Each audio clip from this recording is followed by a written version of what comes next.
하나님 말씀 요한복음 13장입니다. 요한복음 13장 36절로 38절 교독하겠습니다. 마지막은 같이 읽을게요.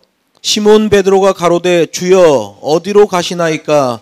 예수께서 대답하시되 나의 가는 곳에 내가 지금은 따라올 수 없으나 후에는 따라오리라. 베드로가 가로되 주여 내가 지금은 어찌하여 따를 수 없나이까? 주를 위하여 내 목숨을 버리겠나이다. 같이 하겠습니다. 예수께서 대답하시되 내가 나를 위하여 내 목숨을 버리겠느냐? 내가 진실로 너에게 이르노니 닭 울기 전에 내가 3번 나를 부인하리라. 아멘. 본문 말씀을 가지고 제대로 순종하면 인생이 업그레이드 된다라는 제목으로 하나님 말씀을 증거하겠습니다. 예전에 북경에서 택시를 탈 때 내가 탈 택시를 골라서 탔던 적이 있어요. 1.2 택시가 있어요. 요금이 일정 거리마다 1.2원씩 올라가는 택시라고 해서 1.2 택시예요. 시알리 택시라고 그러죠. 반면에 1.6씩 올라가는 택시도 있어요. 시트로잉 택시예요. 아주 많은 차이가 납니다. 일단 1.2랑 1.6도 엄청 차이가 나요. 물론 2.0도 있었어요. 2.0은 뭐 함부로 타질 못해. 왜? 타기만 하면 그냥 요금이 너무 빨리 올라가서 겁나는 거예요. 한국으로 얘기하면 아주 고급 모험 택시 뭐 이런 거죠. 1.2와 1.6은 쿠션부터 달라요. 1.2 타면 허리 부러질 것 같아. 쿠션이 엉망이에요. 시트도 엉망이야. 1.2는. 1.6은 그래도 괜찮아요. 차량 크기에도 차이가 납니다. 1.2는 꽁지 빠진 닭처럼 쬐끄맣게 생겼어요, 차가. 1.6은 그래도 딱 타면 차에 탄 느낌이 들어요. 제일 선명한 차이가 뭐예요? 1.2랑 1.6이랑 냄새. 1.2를 타면 아주 꾸리꾸리한 냄새가 나, 차 안에서. 1.6은 냄새가 그렇게 심하지가 않아요. 내가 택시를 골라서 탔단 말이에요. 여러분, 하나님께 붙들려 사용되는 사람도 차이가 있어요.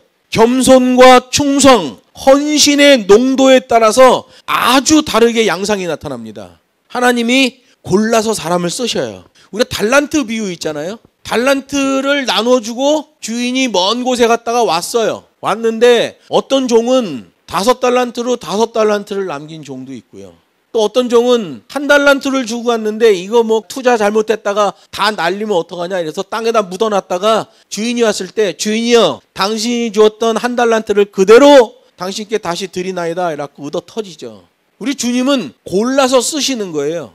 사람들은 자기가 하나님의 일을 한다고 생각하지만 실제로는 달라요. 하늘로부터 시작된 신학이 있고 땅에서부터 시작된 신학이 있단 말이에요. 같은 신학인 것 같아요. 그런데 다르단 말이에요. 하나님께 붙들려 사용되는 사람도 차이가 있는 거예요. 자기 인생의 시간표를 하나님의 시간표에 맞추는 사람이 복되다는 거죠.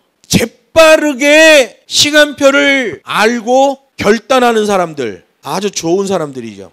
여러분, 하나님의 시간표가 분명히 있는데 그 타이밍에 맞춰 제대로 순종할 수 있는 자가 계속 업그레이드 되는 자라는 것을 알게 되는 거예요. 하나님의 일을 하는데 하나님이 그 사람에게 일을 더 주시고 더 주고 또 주시고 또 주시는 게 있어요.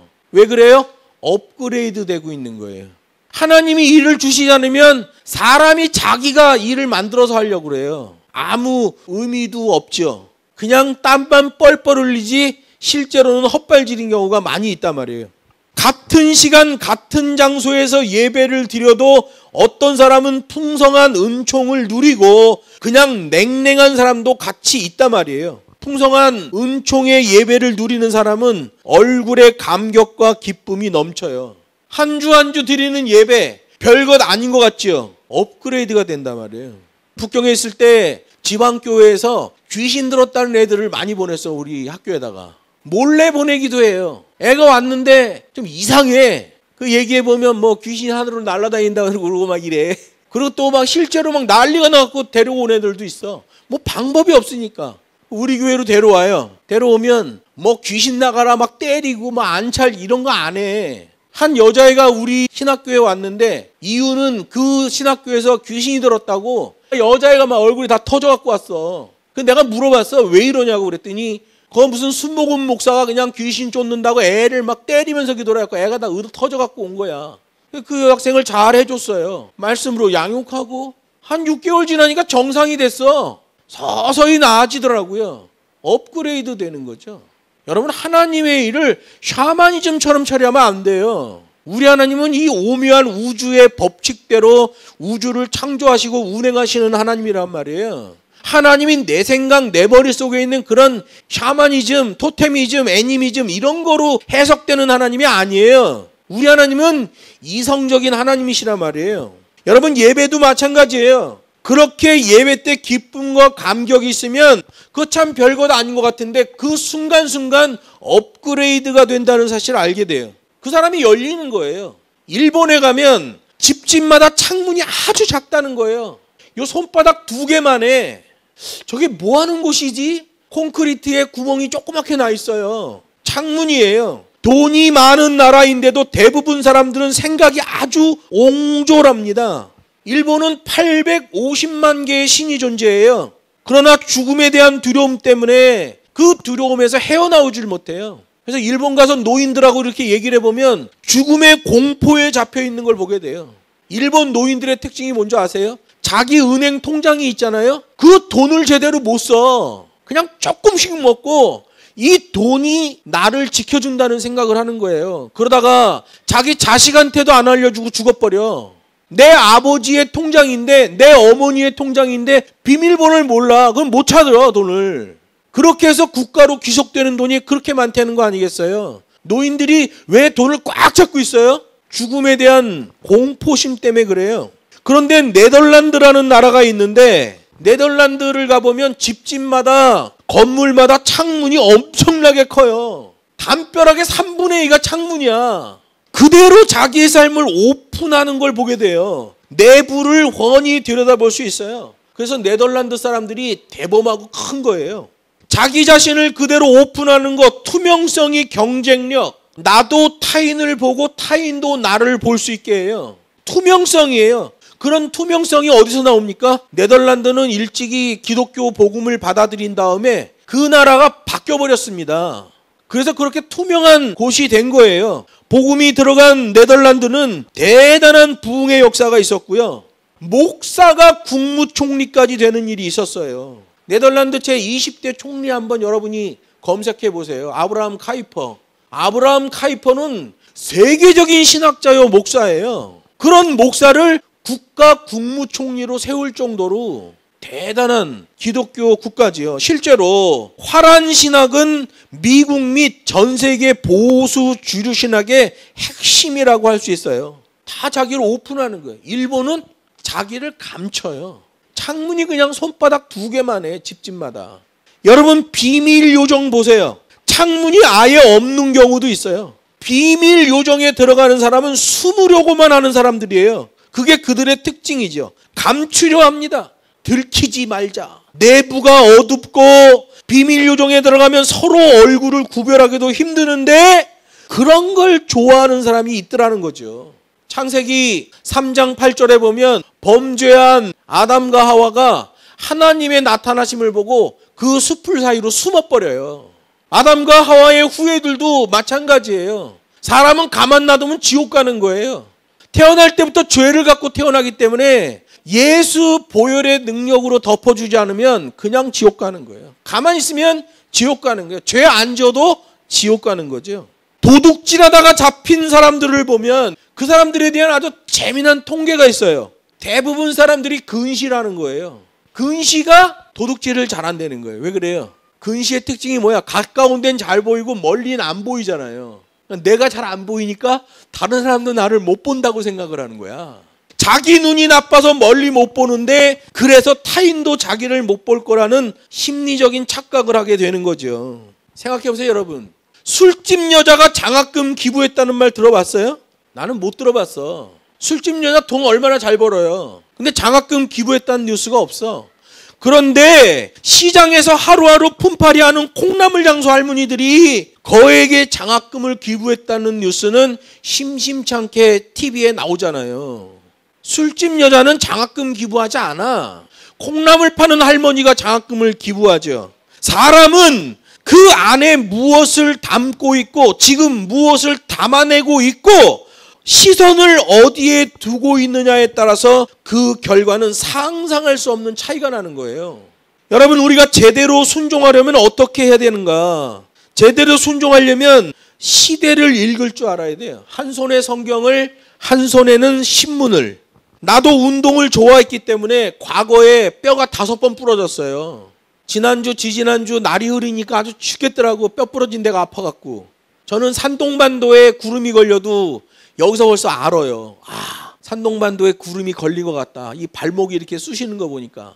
축구하다가 소대장한테 축구하러 그냥 냅다 차여가지고 발목이 부러져가지고 거기가 그렇게 아파. 비 올 때 되면 쑤시는 데가 한두 군데가 아니야. 5군데가 골절이 났으니까요. 내가 뭐 뼈 골절 난 걸 자랑하려는 게 아니라 뼈가 많이 부러져 보니까 뼈에 대해서 뭔가를 좀 알게 되더라는 거예요. 시대를 알 수 있으려면 이 시대에 대하여 관심을 가져야 돼요. 요즘 교회와 사역자와 성도들을 보면 참 마음이 무겁습니다. 답답해요. 이게 도대체 하나님의 교회를 어떻게 이렇게 하고 있나. 하나님의 말씀으로 성도들을 업그레이드 시켜줘야 되는데 이건 뭐 업그레이드가 아니라 그냥 구석에 쳐박고 땅속에 집어넣고 있는 것 같아요. 여러분, 우리나라는 지금 점쟁이와 무당들이 아주 판을 치는 세상이 됐습니다. 어떤 사람이 통계낸 거 보니까 한 3, 4년 전만 해도 이 무속시장이 한 600억 정도 됐대요. 600억. 지금은 8천억에서 수조 원 규모의 시장으로 성장을 했다는 거예요. 무속과 점쟁이들. 무속이 판을 치는 것은 사회가 불안하다는 증거예요. 사회가 불안하면 조폭이 성행합니다. 대단하죠, 지금 조폭들. 성적인 타락이 일어납니다. 요즘 뭐 아이돌 여자 가수 애들 노래하는 거 한번 틀어보세요. 완전히 여자애들이 성적인 타락에 아주 극치를 달리고 있어요. 근데 그거 좋다고 막 난리야, 사람들이. 사회가 불안하고 무속이 판을 치면 그런 일이 벌어지는 거예요. 마약, 일탈, 칼부림이 넘쳐나는 거죠. 사회가 불안하니까 그래요. 대중 목욕시설이 늘고 남녀가 섞이는 현장들이 많이 생기는 거예요. 로마 교회가 타락하니까 어떤 일이 벌어집니까? 서기 325년 이후로 로마 교회가 급격하게 타락해요. 교회 안에는 괴악한 신비주의자 어거스틴이 들어왔습니다. 교회가 타락하고 만들어진 게 뭐예요? 대중 목욕탕이죠. 남녀가 섞이는 거예요. 성적인 타락의 극치가 보이는 겁니다. 시대의 징조들이 많이 나타나지만 영적인 눈이 열리지 않으면 못 보는 거예요. 망조가 들어도 쾌락 추구 때문에 실물을 못 보는 겁니다. 지금 그 시대예요. 난 요즘도 뭐 교회 부흥하겠다고 막 이렇게 하는 목사들 보면 참 답답해요. 지금 우리 한국 교회는 망할 땐 망하더라도 하나님께 회개는 좀 하고 망하자. 이걸 슬로건 잡아야 돼요. 이미 망했단 말이에요. 지금 부흥을 말하는 목사들은 다 가짜입니다. 기독교 역사상 지금 한국교회처럼 이렇게 교회가 타락한 적이 없어요.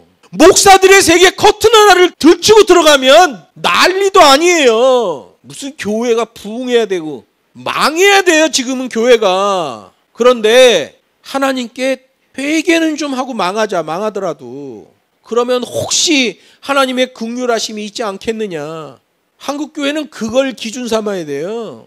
지금 이런 상황에서도 부흥을 말하고 그런 거 하는 목사들은 땅에서 시작하는 신학을 가지고 있는 목사일 경우에는 그럴 수 있어요. 못 보니까 영적인 눈이 닫혀 있거든요. 여러분, 불안한 시대에 만들어진 구원파라는 이단이 있잖아요. 길거리에서 포교를 하는데 꼭 기독교인들에게 접근해서 공략합니다. 그리고 그들이 얘기해요. 당신이 지금 죽는다면 천국에 가실 수 있겠습니까? 이런 질문을 받으면 많은 그리스도인들이 당황하고 근심한다는 거예요. 내가 지금 죽으면 천국 가는 거 맞나? 여러분, 미국에 아주 유명한 전도자 D.L. 무디 선생이 있죠. D.L. 무디도 길에서 그런 질문을 받았어요. 선생님, 지금이라도 순교를 할 각오가 되어 있습니까? 라고 물었더니 D.L. 무디가 아니요 라고 대답했어요. 그랬더니 질문한 사람이 더 의아해하는 거예요. 당대 미국의 최고의 설교가요, 사명자요, 선교사죠. 이 D.L. 무디가 그러면 내가 지금 당장이라도 순교할 준비가 돼 있습니다 라고 얘기할 줄 알았는데 단호하게 아니요 라고 말하는 게 이해가 되지 않은 거예요.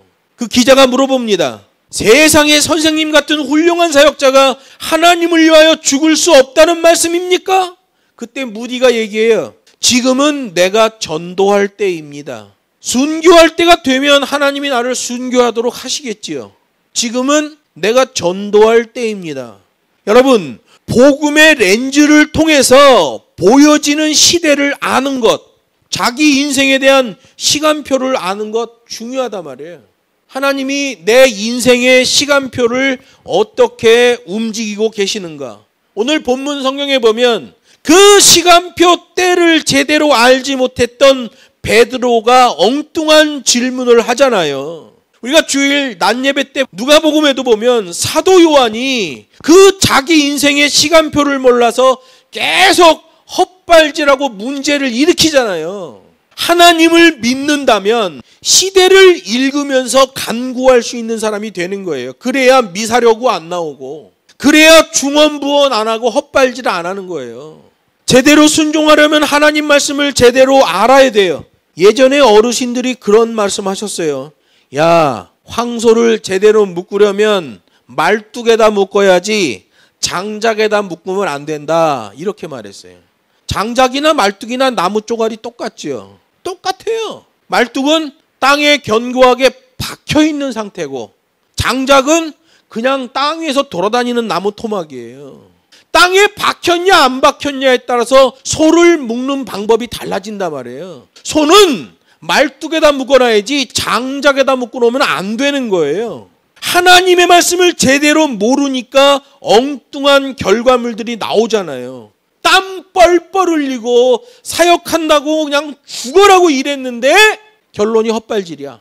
기도원에 가보면 그런 사람이 있어요. 하나님 아버지, 내가 성경을 관통하는 사람이 되게 해주시옵시오. 자기가 성경을 관통하는 그런 사람이 되고 싶다고 기도하는 거예요. 그런데 여러분, 우리 한국 기독교 역사상 자기가 성경을 관통했다라고 말하는 사람의 거의 대부분이 다 이단으로 빠져버렸습니다. 하나님의 말씀인 성경이 한낱 인간에 의해 관통이 된다면 하나님은 더 이상 하나님이 아니에요. 하나님 말씀은 사람에 의해 관통될 수가 없어요. 하나님 말씀은 하나님이 주시는 지혜로 그 말씀을 현장의 말씀으로 해석해낼 수 있는 거죠. 저도 제가 예전에 했던 설교들을, 전도사 때 한국에 있을 때 했던 설교들을 다 기록이 있으니까 제가 이렇게 봐봐요. 한국교회라는 이런 틀 안에서 내가 성경을 봤던 안목이 이랬었구나, 이런 생각이 들어요. 그런데 현장에 나가서 현장 사역을 하며 하나님 말씀을 보니까 하나님 말씀이 다르게 보이더라고요. 몇 번 죽을 고비 넘기고 공안에 수도 없이 잡혀가다 보니까 하나님 말씀이 다르게 보이는 거예요. 여러분, 하나님은 창조주예요. 인간은 피조물이에요. 하나님은 무한하신 분이에요. 인간은 유한한 존재예요. 어떻게 하나님 말씀을 관통합니까? 다만 조금씩 그 말씀을 깨달아 가는 거지요. 예를 들어서 하나님이 세상의 종말과 심판을 말씀하셨어요.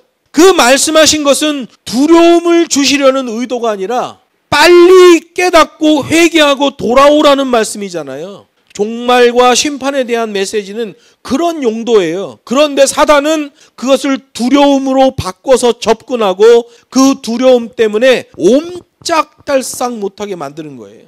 대표적인 게 미국의 러셀이라는 사람이잖아요. 여호와 증인 창시자. 여호와 증인에서 말하는 천국은 지상낙원입니다. 왜 그러냐면 러셀이라는 사람이 지옥에 대한 공포심을 갖고 있었어요. 어느 날 교회 집사님한테 물어본 거예요. 집사님, 지옥이 어떤 곳이에요? 집사님이 야, 나도 잘 모르겠어, 딴 사람한테 가서 물어봐. 어린아이였던 러셀한테.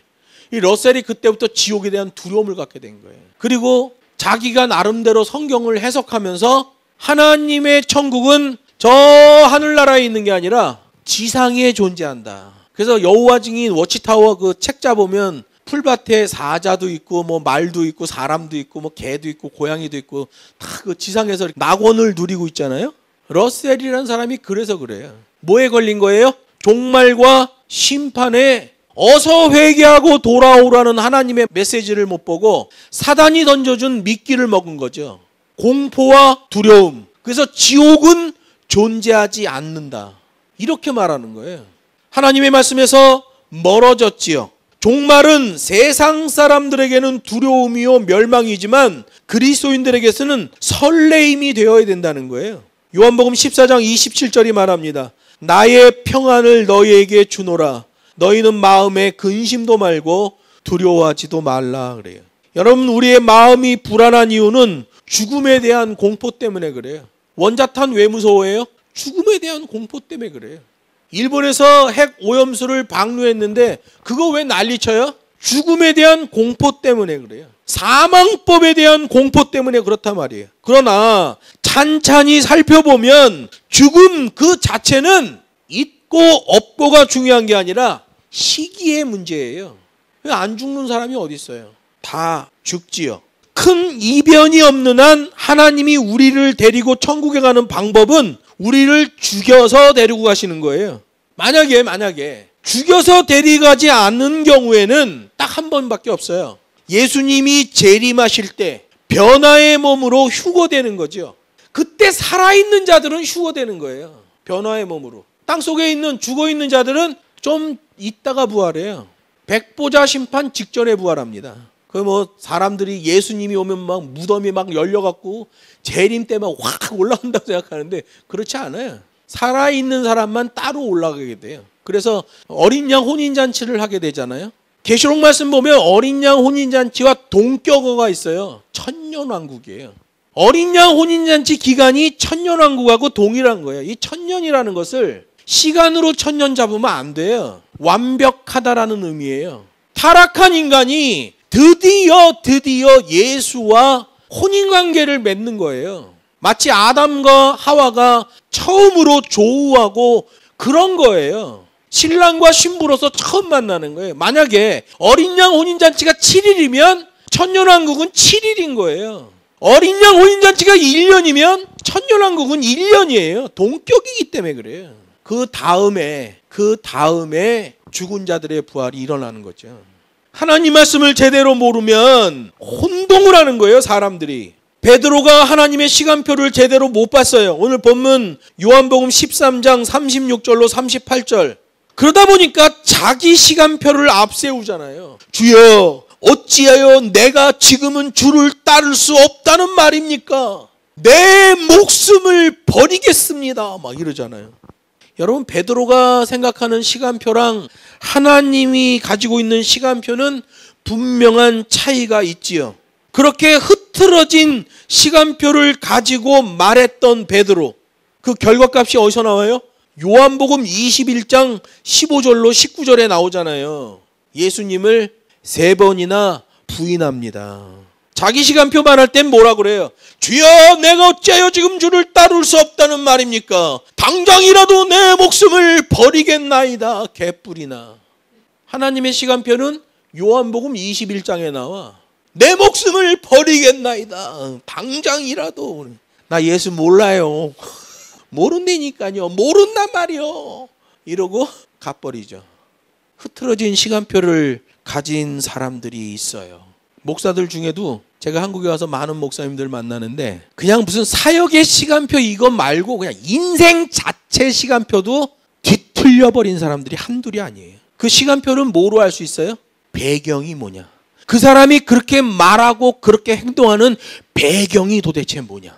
어떤 흐름을 보이고 있느냐. 그 사람은 어떤 체질화가 돼 있느냐. 그것만 보면 돼요. 딱 보면 아, 이거 하나님 백성이구나 아니냐 금방 알 수 있어요. 저는 현장 사역하면서 하나님이 그런 눈을 주셨어요. 처음 보는 사람들 이렇게 딱 알아봐요. 그렇게 흐트러진 시간표 가지고 아무 말이나 막 해대던 베드로의 결과값이 요한복음 21장에 나오는데 나중에 베드로가 현장 복음 사역에 제대로 쓰임 받다가 그때서야 자신에게 임하고 있는 하나님의 시간표를 알게 돼요. 그 다음에는 십자가에 거꾸로 못 박혀 죽죠. 그게 하나님이 베드로에게 주신 시간표예요. 만약에 베드로가 자신의 인생에 닿고 있는 하나님의 시간표를 알았다면 예수님 따라다니면서 좌충우돌 했을까요? 오늘 본문 요한복음 13장에 나오는 것처럼 주님, 내가 어찌하여 지금 주님을 따를 수 없단 말입니까? 지금 당장 내 목숨을 버리겠나이다 라는 말 했을까요? 안 했죠. 여러분, 그래서 우리는 어떤 흐름, 어떤 체질화로 살고 있는 사람인지를 보는 게 중요한 거예요. 그 사람이 어떤 배경을 가지고 그 말하고 그 행동을 하는가, 그 사람이 어떤 말과 어떤 행동으로 흐름을 나타내는가, 그 사람이 무엇으로 체질화되어 있는가, 그거 보면 돼요. 오늘 낮 예배 때도 말씀드렸지만 그게 영생으로 연결된 그 사람의 모습이란 말이에요. 주님은 주 기도문이라는 기도를 통해서 그걸 말씀하셨잖아요. 누가복음의 저자 누가는 그것을 의도성을 가지고 완전히 싱글 포커스, 아웃 포커싱을 해내잖아요. 이게 하늘에서 출발된 신학이에요. 하나님의 말씀은 성령님이 생각나게 하시고 알게 하시는 거예요. 우리가 자의적으로 알 수 없어요. 성경을 관통하게 해주시옵소서 아무리 기도해도 안 돼. 만약에 자의적으로 성경을 알게 됐을 경우는 그거는 인본주의입니다. 그래서 우리는 성경을 읽으려고 할 때도 기도해야 돼요. 성령님, 제가 지금 성경을 읽으려고 합니다. 하나님의 말씀을 볼 때 영의 눈이 열리고 생명의 말씀으로 읽히도록 성령께서 지혜를 허락하여 주시옵소서 라고 성경을 대해야 되는 거예요. 그냥 내가 읽으면 읽고 안 읽으면 안 읽고, 이건 베드로의 시간표를 살아가는 사람이에요. 안 맞아. 하나님의 시간표랑 하나님이 바라시고 원하는 거하고 안 맞아. 10년 이상을 신학을 공부하고 목사가 됐는데 안 맞아, 하나님하고. 그래서 그 사람 삶을 통하여 하나님의 증거가 나오질 않아. 아예 없어. 직분은 목사 타이틀을 받았는데 일반인하고 똑같은 거예요. 시간표가 안 맞는 거죠. 삶의 순간순간이 업그레이드 점핑보드가 돼줘야 되는데 그냥 예배를 해도 맹숭맹숭한 거로 끝나는 거예요. 권사님들이 그런 얘기 하잖아요. 나 예수 60년 믿었는데 그냥 믿음이 그택이야. 왜 그래요? 뭐가 잘못된 거죠. 번지수가 잘못된 거예요. 시간표가 안 맞는 거야. 땀 뻘뻘 흘리며 믿음 생활했는데 헛발질을 해댄 거죠. 여러분, 제대로 순종하려면 세 번째, 내가 변해야 된다는 거예요. 모든 변화는 우선적으로 자신의 변화에서 시작되는 거예요. 내가 변하지 않으면 다른 것들은 절대로 변하지 않는다. 내가 변하는 것은 나의 인본주의를 무장해제시켜버리는 것 외에는 방법이 없습니다. 내 인본주의를 무장해제시키려면 하나님의 말씀의 법과식대로 해야 돼요. 출애굽기에 있는 말씀처럼 그날 그 만나를 주어서 먹어라. 더 줍지 마라. 내일 만나는 내일 주서라. 그리고 하나님 말씀하시잖아요. 그들이 나의 율법을 지키는지 안 지키는지 내가 보리라. 이렇게 말씀하셔요. 하루하루의 행동, 하루하루 속에 들어있는 하나님의 타이밍, 시간표, 법과 식이 있어요. 거기서 업그레이드가 되는 거예요. 대부분의 사람들은 자기 기준, 자기 생각, 자기 경험에 묶여 있는데 거기서 벗어나는 시점을 빨리 찾는 게 중요한 거예요. 저는 자동차 회사에 있었었는데 착각하지 않는 것 중요한 거예요. 여러분, 믿음 생활하면서 착각하는 사람 되게 많습니다. 예수 그리스도를 믿는 성도라고 하는데 성도의 근수가 안 나와. 녹도가 안 맞아. 그러면 다 헛발질이죠. 여러분, 착각하면 안 돼요. 2000년대 초에 현대 자동차의 슬로건이 뭔지 아세요? 속도는 무제한, 성능은 최대한. 아이고, 나도 그때 회사 다닐 때인데 저건 미친놈들이다. 여러분, 그 시절의 유럽 자동차 회사들은 뭘 광고했는 줄 아세요? 속도보다는 제동장치와 차체의 안정을 광고했어요. 달랐어요, 우리나라랑. 그때 우리나라 현대자동차 얼마나 잘 나갔습니까? 속도는 무제한, 성능은 최대한. 감성주의죠. 자동차는 속도, 성능보다 안전이 우선이에요. 근데 현대자동차가 그때는 착각하고 있었죠. 그래서 그런 자기 생각의 슬로건을 앞세우는 거예요. 그 다음에 현대자동차가 크게 한번 업그레이드 됩니다. 제가 어제 미국에서 나온 뉴스를 보니까 현대자동차의 안정성이 일본 렉서스와 영국의 롤스로이스를 앞섰다고 그러더라고요. 업그레이드가 된 거죠. 옛날에 그런 뉴스가 나온 적 있어요. 현대자동차 그랜저가 쫙 가고 있는데 프라이드가 뒤쫓아가다가 앞에 그랜저가 급브레이크를 밟으니까 뒤쫓아가던 프라이드가 그랜저 뒤를 가서 꽝 박은 거야. 뒤에 카필도 똑같은 그랜저가 쫓아오다가 프라이드를 또 박았어. 삼중 추돌이죠. 앞에 깍두기 그랜저, 중간에 프라이드, 뒤에 깍두기 그랜저.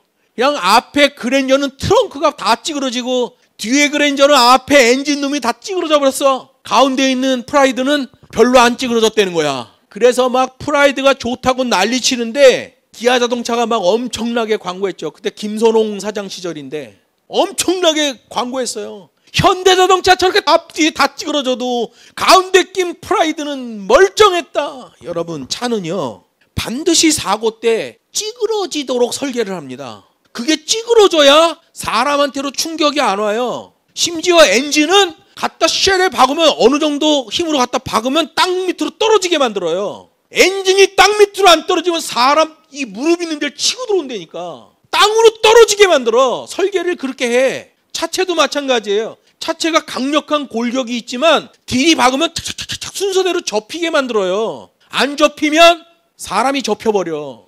차는 찌그러지면서 충격을 차체가 흡수하는 거예요. 만약에 프라이드처럼 차가 안 찌그러졌다. 사람이 찌그러진다니까 안에서 그냥 이거예요. 그냥 옛날에 콩코드도 한번 그렇게 사고가 났죠. 앞뒤로 현대차가 들이박았는데 콩코드가 하나도 안 찌그러진 거야. 양쪽에서 샌드위치가 돼버렸는데 그래서 콩코드 차 좋다고 막 난리쳤는데 그 얼마 안 돼서 단종됐어요. 왜? 콩코드 차가 안 찌그러지는 대신 사고 나면 사람이 찌그러진다. 여러분 다 그 규칙이 있고 방법이 있는 거예요. 어떤 기계든지 제동장치가 제일 중요한 거예요.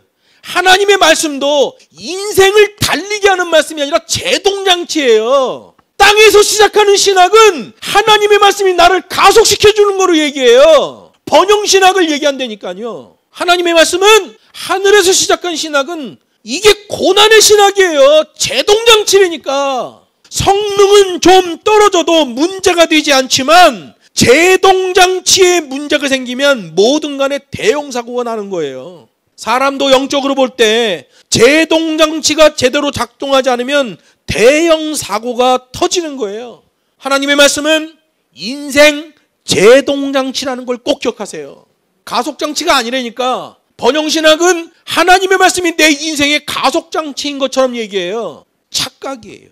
사람도 영적으로 볼 때 제동장치가 제대로 작동해야 돼요. 인생 제동장치가 무력화되는 주요 원인은 육체의 정욕이라는 슈퍼 바이러스 때문이에요.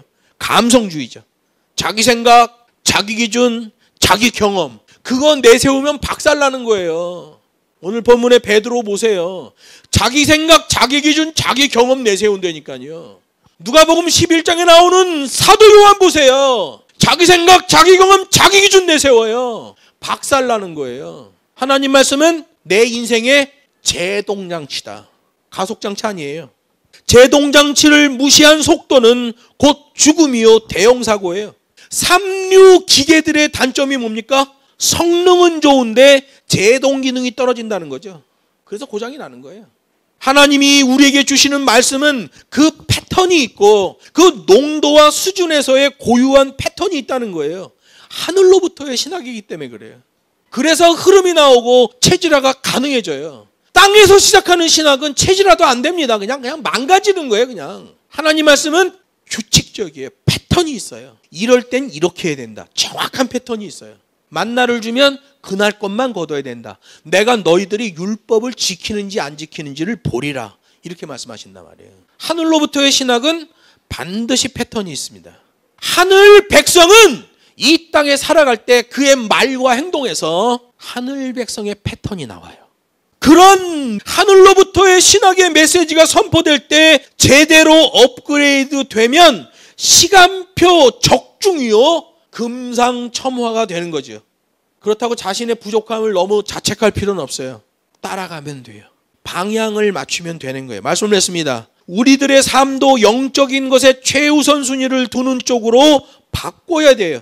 마르다와 마리아의 경우처럼, 아버지라 성부를 불렀던 성자 예수님처럼 차량을 두고 보더라도 성능과 속도를 즐기려는 것에서 제동장치의 중요성을 깨닫는 것으로 차량 평가가 바뀌어야 돼요. 우리 인생들도 그렇게 우선순위와 시간표가 적중하려면 내 힘으로는 불가해요. 절대로 못합니다. 자기가 계획 세워서 자기의 인생을 성공에 꼬린시킨다? 불가능합니다. 성령의 인도하심을 구해야 돼요. 영적인 능력이 있는 사람으로 제대로 업그레이드 되려면 시대를 읽을 수 있어야 돼요. 하나님의 말씀을 제대로 알아야 돼요. 내가 먼저 변화돼야 돼요. 그러면 하나님의 시간표에 대하여 무지한 것 때문에 발생하는 내 헛발질이 예방되는 거예요. 그래서 하나님의 말씀만 제대로 알아도 헛발질이 안 나와요. 근데 하나님의 말씀을 제대로 모르면 목사가 되어도 헛발질합니다. 이상한 말을 하고 이상한 행동을 해요. 백발백중입니다. 제가 한국에 와서 어느 목사님이 있는데 제가 직선적으로 얘기했어요. 목사님 그렇게 하면 안 된다. 그 방법은 하나님이 기뻐하는 방법이 아니다. 그랬더니 똑같은 목사인데 나보고 교만하다는 거야. 나 교만하다는 말까지 들어왔어. 그러시냐고. 내가 그랬어요. 사람이 살면서 하나님이 마지막으로 하는 경고도 있다는 걸 꼭 기억하십시오. 그 말하고 3개월 만에 교회가 망했어요. 문 닫았어요. 제가 말할 그때만 해도 그 3개월 전만 해도 기회가 있었어요.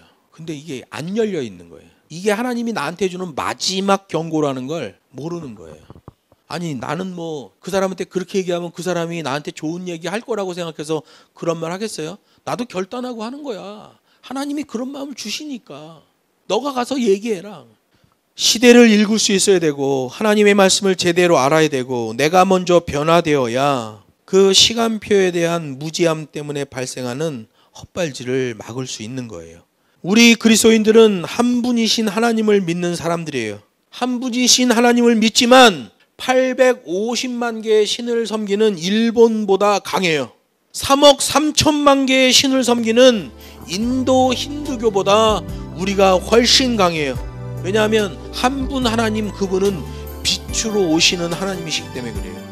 믿음이 빛으로 드러나 하나님의 사명 앞에 제대로 업그레이드 되는 저와 여러분 되기를 주 예수의 이름으로 축복합니다.